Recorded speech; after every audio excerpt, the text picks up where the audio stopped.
Hello and welcome to the Feeling Lighter podcast. I'm giggling right now because this is round 2 of starting this episode, and this is going to be an interesting episode because we had an idea before this. We were like, let's talk about this subject and everything. And then when we were waiting, me and Lisa just started talking about some of the things we're experimenting with in our life relating movement and mindset. And one of our people over here was like, what are you guys doing? Like, hit record. Let's start talking about that. So we're going to pivot this episode. We're going to talk about the things that we're experimenting with in our own lives related to movement and mindset. Yeah. So I'm Coach Tyler. This is Dr. Lisa. Hey. And Dr. Lisa, what are some of the things that you have been experimenting with, learning, or practicing in your life to experiment with movement and mindset? Yeah, so for me, movement has been a constant journey, right? And I used to be like a cardio queen, like everybody who grew up in the 80s and 90s, right? And I spent a lot of time running, and I remember when that journey was over, it was kind of a little grief associated with it. Like, I liked it, but it also was sort of contributing to my dissatisfaction with my body, and it started to hurt my body, so I had to make the painful decision to stop. And as a result, I really got back into focusing on strength training. I feel like women were pulled away from that mindset. Because it like, makes you bulky. Makes you bulky, and I grew up with a bodybuilder for dad, so it was like, definitely stay away from that. So now, since then, I've been doing a lot of strength training, body weight and dumbbells. But I realized, okay, there's still some room to do some cardiovascular work. And I just was so interested in reintroducing it into my life outside of I hate a treadmill. And I like to walk, but I like to walk for leisure and joy. I don't really like to look at that as my cardiovascular fitness. And I wanted to challenge myself to do, more than a walk. So I bought a climbing machine. And it's sitting in my bedroom next to my TV. It's really funny. But I cannot really do it for more than 7 minutes because it is so intense. Those are exhausting. Oh my God. But I really do like it. I find myself, and I bought kind of a cheap one, I could see myself getting something a little bit more firm, heavy duty, but I really enjoy it. When I just feel like I want to test my cardiovascular fitness, I just slide it away from the wall, turn on some music, and I just get on it and go to town. And so if you're not familiar with it, it kind of looks almost like a Stairmaster stepper type situation, but there's arms. So you're basically, it's like you're climbing a wall. It's like, it's more like you're bear crawling up the side of a hill. That's more accurate, yeah. Because there's 2 pedals and 2 handles, and you're going to town. And it's so hard, and where it's messing with my mind is that I am not really progressing on it very much. Yeah, I'm not ooh, yesterday I did 3 minutes, today I did 5. No, it's pretty much 3 to 5 minutes every time. It's not really getting much better. But when I am wanting to really train my cardiovascular system, it has been something, that I find challenges me and humbles me, and I'm enjoying it, even though I'm not great at it by any means. And I've had it for 6 months, and I haven't gotten, like I said, much better at it. Yeah. And so kind of sitting with that, that's the mindset piece of it, sitting with that truth and being okay with it. But I still think it's good that I have it, and it's better to do it than to not, Yeah. So I love that. Yeah. I love that. I got my own story on my personal workout journey here. Mm-hmm. I like to do a lot of different things. I do like to do some traditional strength training with bars, and I like to do a lot of body weight stuff, and I have a lot of stuff at my house that I can have a lot of fun with, like monkey bars and things like that. Yeah. So a lot of what I think of as my quote-unquote workout nowadays is it's like experimenting with movement. Mm-hmm. But back in the beginning of this year, we released an update to reshape that I got to design that took a long time to design. Mm-hmm. And the update, we call it COACH, right? It stands for Custom Optimized Algorithm Creating Health, right? Because I'm such a nerd about acronyms. But at the end of the day, the goal was at reshape, we already gave people, these specific movements that were appropriate for their body and the ability to scale the challenge of those movements up and down. And I've always been a huge believer in not necessarily adding repetition or speed or quantity as a way to make progress, but rather making the movements more challenging. So always sophisticating the strength, flexibility, balance, and coordination required to do those movements. I got that from gymnastics so many years ago, and I think it's a beautiful way to train. And so that's the way I do a lot of things. But when Coach came out, I was like, I got to start trying these workouts out a lot more. I want to do some of our own workouts, because I think what some people don't realize about reshape is they go, well, I don't know if it's easy enough for me. I'm like, it's scalable. It's gonna personalize to you. And then, oh, I don't know if it's hard enough for me. I'm like, give it a shot. Trust me. Some of those moves that we filmed, like I could only do like a couple repetitions of them during the filming process because they were so challenging, right? So I started using Coach, and I started doing these workouts a couple days a week. And what I noticed was, as I retook the intake quiz, and it placed me in a lot of different movements, I got a good baseline. I started scaling things up. And the way the program works right now is you start with, muscle activation, usually isometrics, things that don't involve a lot of movement. And then we start trying to increase your mobility while we're increasing your strength. And then we start adding movement, but slowly. And there's a lot of support. Then we remove the supports. Then we sophisticate the movements. We add range of motion. We add speed. And eventually we add more like explosive power.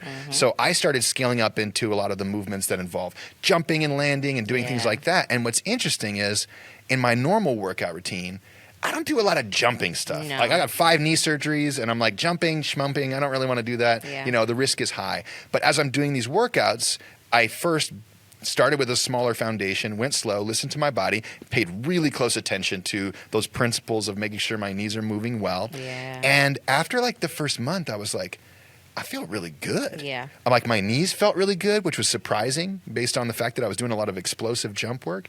And I started asking myself the question, like, why is this happening? So I started digging into more research around the human body. And so many people talk about bone density and weightlifting. And that's 100% true, that when we apply resistance to our bodies, we, make these micro fractures in our bones, and it increases our bone density. And so things like lifting weights off the ground or doing squats with weights can be fantastic for preserving bone density. But here's where I found really interesting is that absorbing impact, was found to be the best way to increase bone density. And then there's a secondary benefit to this. When you trip and fall, what your body needs to be able to do in order to not get hurt is absorb impact. Okay?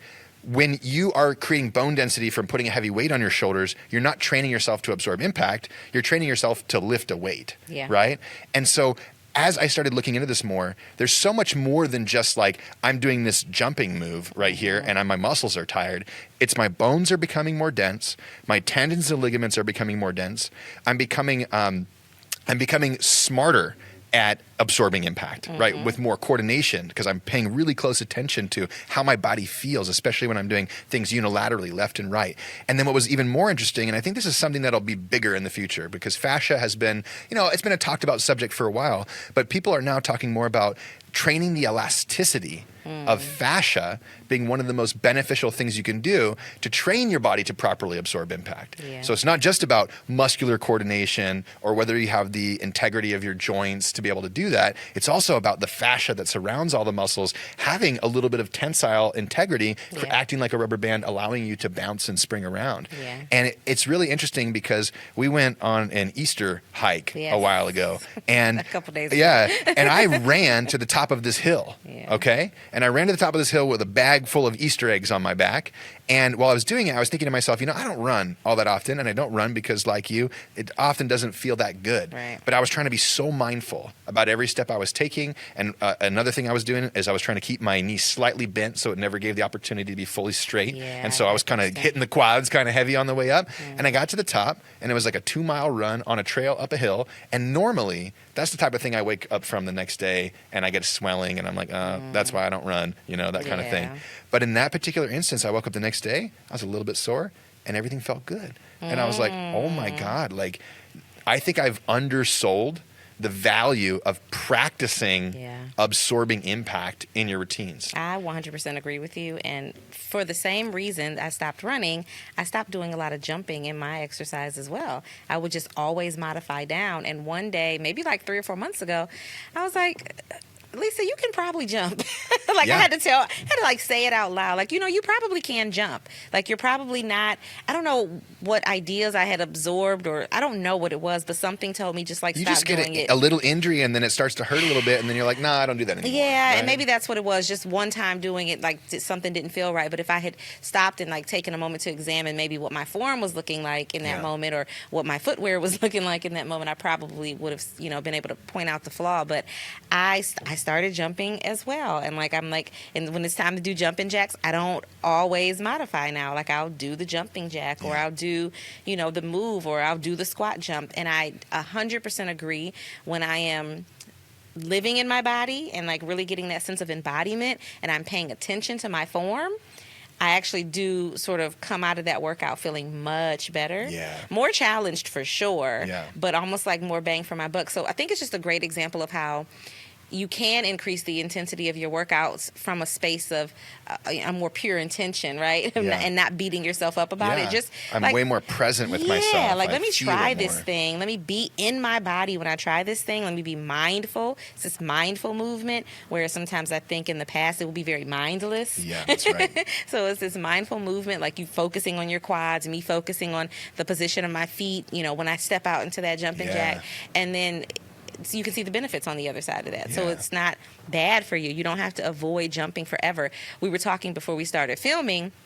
I think the resistance to it as a coach or instructor or physical therapist and prescribing it to people is, we know You're that gonna do it wrong. if you do it wrong, the fallout from that is a lot worse. And, you don't want to put people in a position to hurt themselves. But yeah, the impact can be more damaging when you're not very mindful of the form. But if you can tackle the form, if you can work on the pieces, the foundational movements to it, and do it well, I 100% agree. Plyometrics, jumping, impact is super important, and it absolutely promotes good bone density and just a lot of good strength, know? So yeah, absolutely. I'm a fan. What's funny is, I had this mentor a long time ago that I reference a lot, because he's absolute genius when it comes to how the body works, and strength and power and flexibility. Could just do the most amazing things I'd ever seen a human being do. And so he's practiced what he preached, right?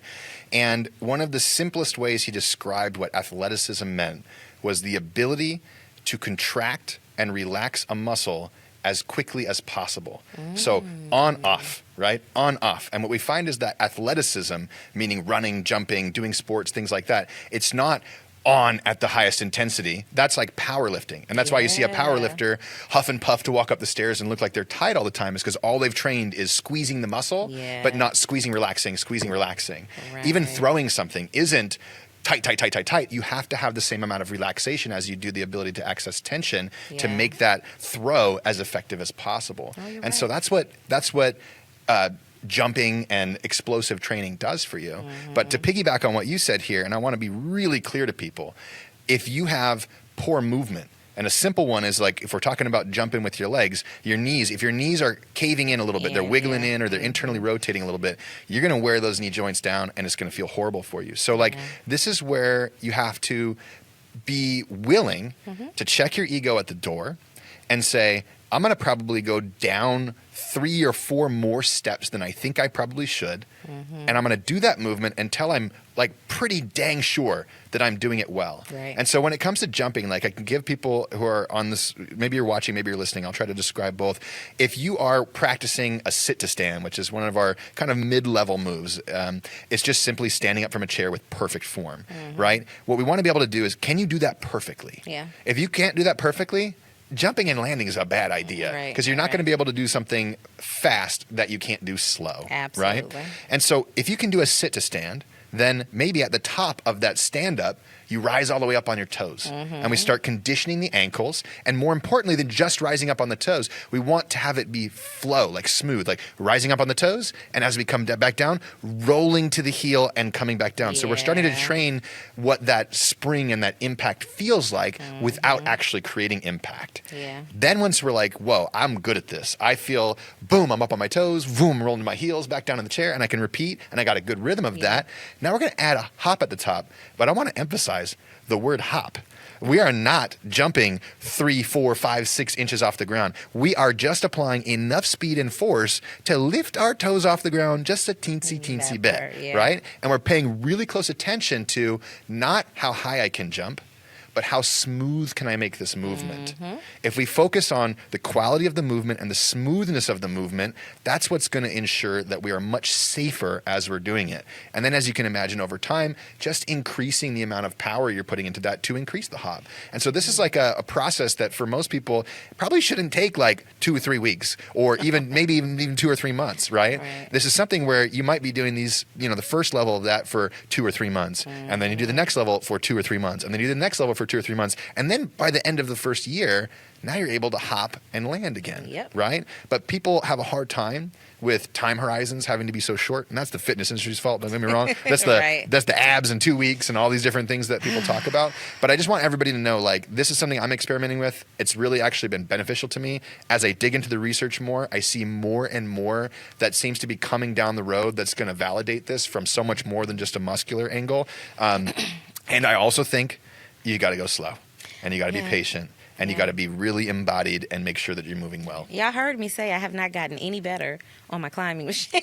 And it's been months. And I'm like, and I don't really feel any shame about it, because why? It doesn't matter. What I know I'm doing is feeding my cardiovascular system in a way that it is helping me be able to manage, regular life. So I went to Puerto Rico a couple weeks ago, and I had this very bright idea to hike the El Yunque, the water in the rainforest, and I took my kids and they killed it. They're amazing, and I kind of struggled, but I finished it. I mean, I did it. It was definitely like 3.5 hours of our lives. I mean, it was sharp rocks. It was muddy. There were narrow paths where you had to put one foot in front of the other. There was a point where we went into a cave and you had to put one foot on a pebble, another foot up here, and then reach on a rope and pull yourself up. There was and there was a point where we were climbing up a wall, and see the climber, and there was water coming down the wall. Slippery wall. It was insane. And I felt like I was in like a Spartan race or something. I'm like, what am I doing? Your doctor of PT brain was just like, oh, I'm going to have to treat somebody. I'm going to have to treat myself. My God. Yes. I'm like, somebody is going to hurt themselves. But, we had an awesome guide. He was so knowledgeable. The kids called him Spider-Man because he could move. He could. I mean, he was like Tarzan, just jumping through the jungle. And we look up, he's behind us, and it was great. But he was so good about, telling you how to do each of the steps and really waiting for you through it, and everyone was very supportive. So it was beautiful. But a part of the reason that I realized, like, I do need to, train my cardiovascular system. I do need to learn how to accept impact and jump and do things that are harder, because I want to have experiences like this, like that. Now, I'm not signing up to do that anytime soon. That was enough. But I don't want to I don't want to have to say, no, I can't have that experience. Yeah, because you want to be able to play. Yeah, I want to be able to play and enjoy it, and I want to be able to show my kids that it's possible, even at 43.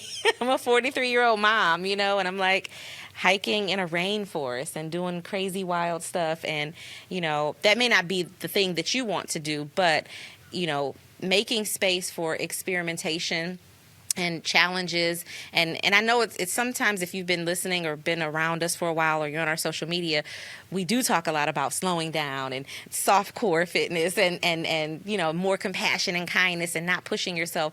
But there's really beauty in pushing yourself and challenging yourself when it's from a place of kindness and compassion, and it's not about you suck, you need to work harder or do better, and but that's about being embodied in your own body and understanding what's a good challenge and what's not. A good challenge for me is not necessarily a good challenge for Tyler, and vice versa. And it can't be about the spirit of competition with a person or our former selves. It has to be about accepting and acknowledging where we are today.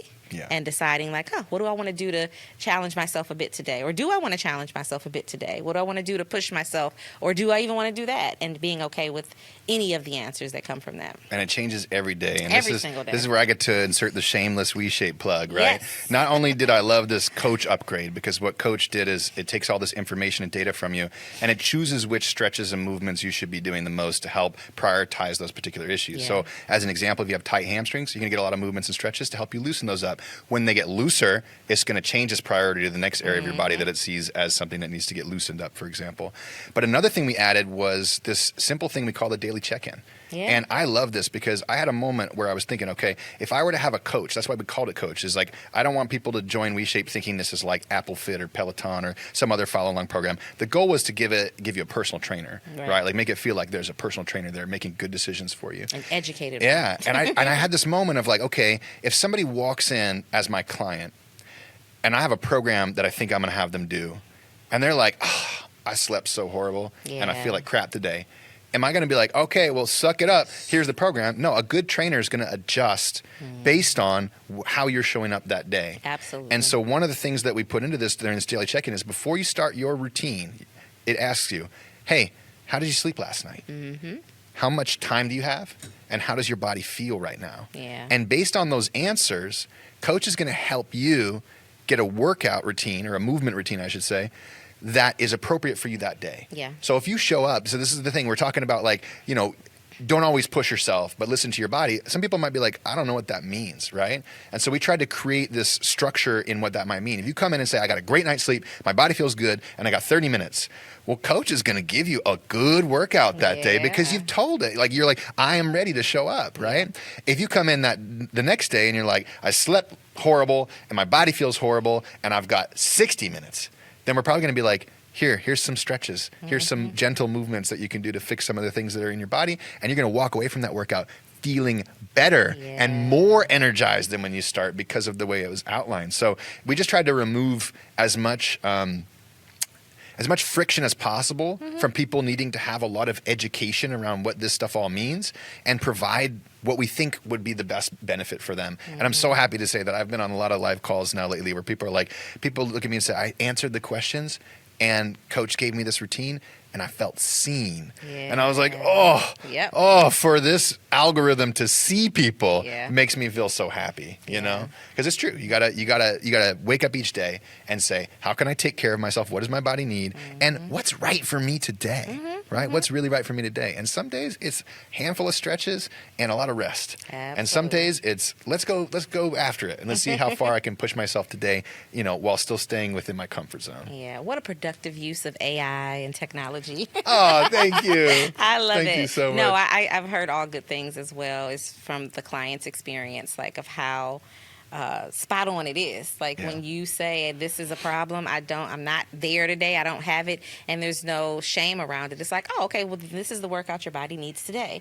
And it's like, wow, if we could do that with ourselves, right? Instead of just saying, this was on my schedule, this is what I have to do. So, you know, I appreciate that add-on. I don't think it's, you know, this is the podcast. This is WeShape. So they need to know about it if they're not already a member, the benefits. But I was going to say along the lines of, you know, trying more things. That example of that hike, you know, for me was like something. I always hike. I love hiking, but challenging hikes, sometimes I'm like, oh, do I want to do it? Do I not want to do it? So that was an example. And then when we did the hike, you know, just here for Easter, it's like, oh, it's just a stroll.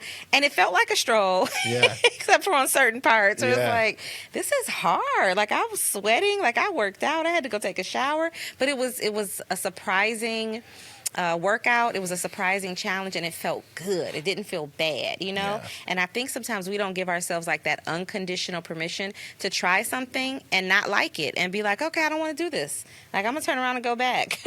That's okay. Or I'm really loving this. It's kind of hard, but I want to keep going. You know, it's really about being shameless in regard to how your body is feeling in those moments and being honest with yourself about how you're wanting to show up, and not feeling like, if I don't do this, like something's wrong with me, or I'm not good enough, or I should be able to do this. We talked about shoulding all over yourself, right? Like, you should be able to, you know, I could say that with my climbing. You should be able to do 10 or 20 minutes of this now. And it's like, not really, because I'm not putting pressure on myself to do that, because that's not where I'm seeing the value. I'm seeing the value in just consistently trying it and giving myself a little bit of a different workout. So I also have been interested in, this is an experimentation I haven't gotten to. Well, hold on. Before you go there, I want to ask you a question about these hikes really quick. Okay, so remember what you're about to say there. I want to come right back to that. Okay, got it. Store that, okay? All right. So one of the things that I think is interesting about practicing movement, and it's like, that's the phrase I always want to use because I think that will become a phrase that people get more and more over time. Absolutely. Is that when you're talking about those hikes and the more challenging they are, this is a beautiful example of what sophisticating a movement does. When you are doing something mindless, maybe like walking or things like that, you tend to not feel connected to your body and mindful of your movement. When you're doing something that there's like risk involved, like I could fall, Death. I'm going to fall off this cliff or whatever. All of a sudden, we become incredibly mindful of our movement and incredibly connected to our bodies and really focused on, are we doing things the right way? Because ultimately, as we move through our environment, our brain and our body are solving the problem of how do I get from here to there? How do I do this, with my body? And so I'm just curious, like, do you have an awareness around that in the moment? Like when you're hiking and you're going up a hill or you're doing these climbing things, like do you drop in and all of a sudden, your core is active and you're, like everything's just like your form just triples in quality, right? Hell yes. Like when I'm walking in my neighborhood, I'm on my phone sometimes. You're stepping on rocks and rolling your ankle. Like, ooh, I didn't see that hole in the ground because I'm not looking. So I even with my little casual strolls around my neighborhood, I have been trying to like put my phone down more because I do appreciate the mindfulness even if I'm not doing something challenging. But on the hike, you were there. I don't have my phone at all. You were present, yeah. Like, where is my phone? I forgot my phone when we went on that Easter hike. I was like, but yes, you have to pay attention. You have to focus. And that requirement to focus and pay attention, it causes you to tune into what your body needs in those moments. So you're more present. Everything is activated. I'm super present. I'm very mindful. I'm thinking about all the steps. I'm still like having conversation with people and enjoying the nature and taking it in, but I am way more tuned to how my body is navigating this process. I'm thinking through when we got to the top and I had to go over that big log. I'm like, okay, this is as tall as me, but I think I can do it. I'm like, put one hand here, this hand there. And you were waiting there like, Lisa. And I was like, oh, I'm sorry. I got it. I got over. No, you got it. I have my hand down, but you got it. I worked through in my brain what I needed to do for my body to get there. And I wasn't even aware that you were standing there. That's how tuned in I was to my own body. Yeah, so I love it. Absolutely. And I think it is a gift and a benefit to be able to practice those skills. You were talking about monkey bars and crazy stuff that I would never. I have crazy shoulders, so monkey bars in your house to like challenge your ideal of like climbing and using your hands and strengthening. I'm like, this is wild, but it's so cool to have that. I think this is an opportunity for us to like be super grateful about the capacities that we do have, especially because we know they change, right? Yeah. Like there's probably going to be a time where monkey bars might be really, really hard for you, but it's cool to kind of explore, where you are and what skills you have. And before we started recording, I was talking about how I used to have this goal of being able to do pull-ups like by 40, and I kind of just gave it up because my shoulders give me a lot of trouble. But just the practice of like hanging there, shrugging a little bit, getting my grip better, like it was a benefit to me. I got better in some ways. I got stronger in some ways. And just because I didn't get to the point of like actually doing the pull-up, and maybe I'll revisit that goal in life, or maybe I won't, but I still benefited from just trying, from just attempting something and breaking it down into its parts and seeing what I could work on and what I could get better at. So I love that. There's no shame in that. I want to just say this because we said it before the call. I think it's such a cool piece of information. But, the highest degree of nerves is dedicated towards your hands other than your private parts, okay? And that allows the hands to have so much dexterity and strength and ability to move in really unique ways. But what's interesting is that if you have strong hands, then you can feel the difference in how your body's able to fire its muscles. So anybody listening right now, you can just make a fist and then squeeze it tight. Now, like make it like a white knuckle fist. Like keep squeezing tighter, and what you notice is the muscles start at your hand, then it's your forearm, then it's your arm, then it's your shoulder, your lat, your core, all the way down. Sometimes you might even grip the ground with your toes just to get your fist to squeeze a little harder. Now, this is something called irradiation that happens in the body. It's when we flex these peripheral muscles that have high nerve output, it forces the rest of the body to participate in that. And so a strong grip means a strong body. And for a lot of people, they don't do any grip work. But I'll tell you something really simple. You can literally just make some fists and squeeze tight for 10 seconds. Do that 3 times a day for the next year, and guess what happens? Your fists are going to get so much stronger. Your fingers are going to get so much stronger, and that will carry over to the rest of your body. Yeah, so little things like that make such a huge difference. Grip strength is so important, especially as we age. Yeah, big time. For sure. All right, what was that thing that we stored away? Yes. Let's come back to that. So I've been wanting to do more experimenting with my movement, and part of it is, I won't lie, there's a little fear behind some of the things I'm interested in, because I'm like, I don't want to be injured. Yeah. I'm very, very careful. You ever been injured? Yeah.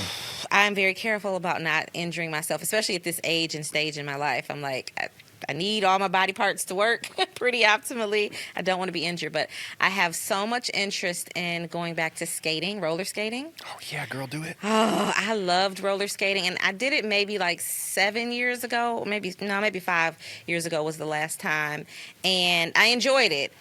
My beef is I have to get my own skates. Renting skates is disgusting. No thank you. But I really want to get back into it, but I'm like, I need knee pads and I need wrist guards. So am I going to be self-conscious in there skating around with my knee pads and my wrist guards? But I enjoy the feeling of skating. I love being up on the wheels. I love just flying through the rink. Like, it feels so good. It takes me back to my childhood. Yeah. So that is an area I'll keep you updated on if I actually do it. But that's an area I'm really trying to explore. And the other one, if you know me, you know I love dancing.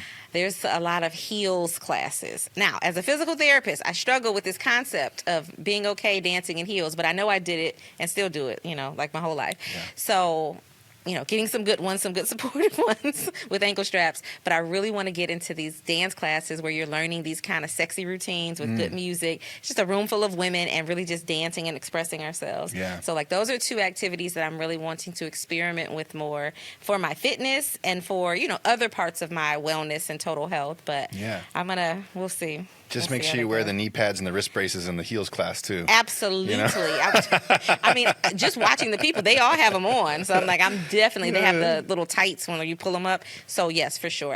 Protecting the joints. Like, you can try new things, but you have to know your body and understand, whatever I can put in place to make this safer for me, I'm not going to have any shame in doing. I'm going to do it. I'm going to take good care of myself. And you may go on to love the thing. You may hate the thing. But, trying new stuff is beautiful. So that's my next step in my experimentation with movement. I would love to take you to the roller rink next time you come out here to WeShape headquarters. Can we do that? Yeah. Can we get a commitment to that? Yeah. Yeah? I'll try between now and then. You got a few months before we're going to do the roller rink, because I'm a blader. I'm going to be honest with you. I'm not a blader. Right? I tried the roller skates, and I'm like, what is happening with my feet? I just can't figure it out, right?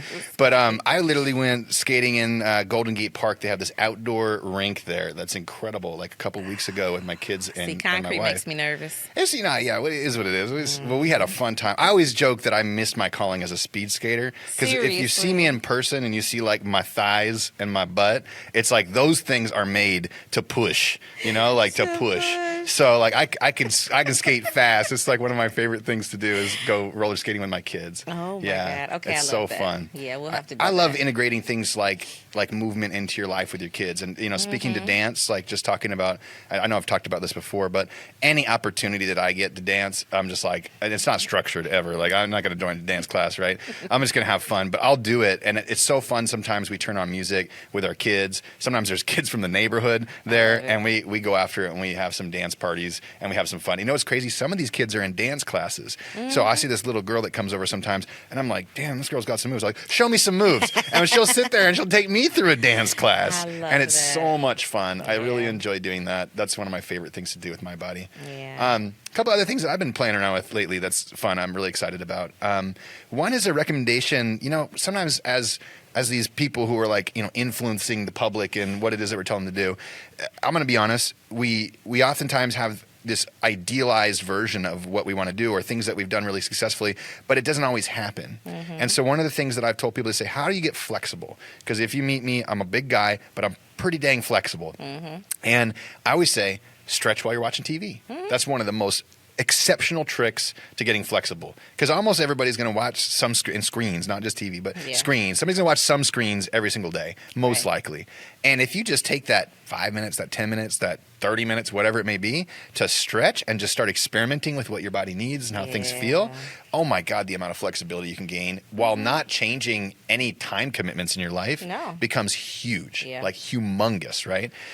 So I have been stretching in bed again. And, you know, when I'm watching a show at night on the TV, we're laying in bed, I'll grab my straps and I'll do my hamstrings. And sometimes my wife just gets so annoyed because I'm just like, I'm just doing like weird yoga stuff all over the bedroom while she's just laying there trying to chill. From the show. But then she's just mad because she always wants me to do manual stretching on her. So she's one of my few clients in this world that I do body work and manual stretching on. And she obviously, I'm like, you know, you don't realize how like you stay so flexible and in good, like your body feels good because I'm sitting there grinding out those knots in your traps every day and opening your chest and stretching your shoulders and moving your hips and things like that. That's your job. Yeah, keep her healthy and young.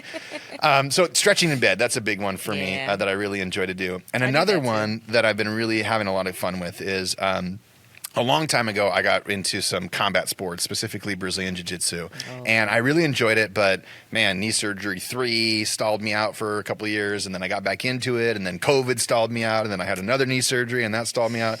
So, like, you know, it's just one of those sports where I've come to the place where I enjoy it at a low level with people who are really good so that I feel safe and I know I'm not going to get hurt. I do not enjoy it trying to beat the other opponent with all of my strength and they are maybe not so good and will make poor judgment calls that could hurt me, right? Because if you're working with somebody who's really good, they're good enough that they don't have an ego if you better their position, and B, they're going to be aware of all the things that they're doing to you and not cause hurt. So I have been doing jiu-jitsu again on the weekends, but here's what's really fun. I bring my little girls with me. And me and the guy who I used to do some private stuff with are helping those girls and another family with another 3 girls do some one-on-one training. So I don't get to do as much like actual jiu-jitsu, but I get to teach my daughters how to do like sweeps and throws and locks and things like that. And part of my goals as a dad was like, I just want to know that my girls have like some way to hurt somebody if they ever approach them in a way that's not okay. I like that. And I have personally, I'm 6 foot, 210 pounds and strong and flexible. I have personally gotten my ass kicked by a girl in a jiu-jitsu class before that was way smaller than me. Hilarious. And so when you practice a sport like that that has leverage at its core and that a small opponent can easily beat a big opponent if they have the right skills, it's the right thing to get, you know, my girls into at least a little bit. Just give them a little bit of experience so that I can feel more confident when they're out in the world these days. I love that for you and for them. This is funny. I think the recurring theme in our conversation about experimentation with movement and the benefits of movement is joy and have fun safety. With it. Yeah. It's like finding things that are joyful and that we appreciate, that we're interested in, that we're intrigued by, maybe that we used to do, but then also doing it in a safe and protective way so that we're still caring for our bodies. And I think that's a great way of, you know, sort of meshing this idea of like pushing yourself and challenging yourself and trying new things, knowing yourself and knowing your limits and knowing what's going to keep you safe so that you can have the longevity, so that it is really about health, right? As opposed to about, just presentation in this moment or looking a certain way in this moment. So I love that. I love that for both of us because, you know, we're not like we're not old people, but we're not spring chickens. And I don't know about you. I got some bad injuries in my life that we've had slowed some injuries, me down. We've had some experiences, you know, and our listeners in our community, you know, they're the same. They've had some issues and some injuries and they're getting older. So it is important to encourage movement and challenge without it being, you know, mindless and not, you know, considering who you are and what you've been through and what your body needs in that moment. Yeah. So. You said that really powerfully. And so I think, concisely, right? Like, don't be afraid to try new things. Yeah. Don't be afraid to try things that you used to do or things that you think you might love. And check that ego at the door. Facts. My right knee injury that has had 4 surgeries on it, that has been like, I don't even know how many years it's been, 13 years of just like, to be honest, like tons of struggle. It's what made me who I am today. So I actually have gratitude for that experience because I can empathize with somebody who's 65 years old and has arthritis in their knee and feels like they can't do things. I've been there, right? And at the same time, you learn so much throughout those experiences on how to connect with yourself, on how to not push yourself, on how to honor what your body's actually capable of doing. And so those processes help me check my ego at the door when I'm doing things now. And honestly, this is like pretty new to me. I feel like it's in the last few years after the last knee injury. I'm just like, dude, how many times is this going to happen? Right? Before I realize, okay, when I'm doing something that's newish or even in just my daily routines, I'm constantly asking myself, does this feel right? Does this feel like too much? Does this feel like too little? Is this feel like the right move for me right now? Does this feel like I'm damaging myself? Does this feel good? Or does this feel bad? Right? And I think it's important that we maintain that inner dialogue when we're practicing movement, or we're doing a new routine, or we're doing a dance class, or we're going roller skating, or we're doing jujitsu, or we're stretching in bed. Whatever it may be, anything that we're doing, we have to maintain that dialogue with our body. Right? And we're asking, you can literally just, and I'm trying to give you the tools for this. You can literally ask yourself using your thoughts. You can hear your thoughts talk, right? Is this the right move for my body? Does my body feel okay with this move? And if the answer is yes, this feels good, keep doing it, right? If the answer is maybe, stop. Right? If the answer is no, stop. But if the answer is maybe, still stop. If it's not a yes, stop. If it's not a yes, it's a no. Right? And so pay close attention to your body, what it's telling you, the signals it's telling you. And at the same time, don't use that as an excuse to not explore movement. Absolutely. To not explore movement. This has inspired me to go do a cartwheel because I like to check every few months to make sure I still can. Can you please warm up your shoulders and your hips first? I'll warm up. But I've been stretching and moving, and I'm feeling very in tune with myself. Should we cartwheel together? Yeah, we can cartwheel together. I think I can still do it.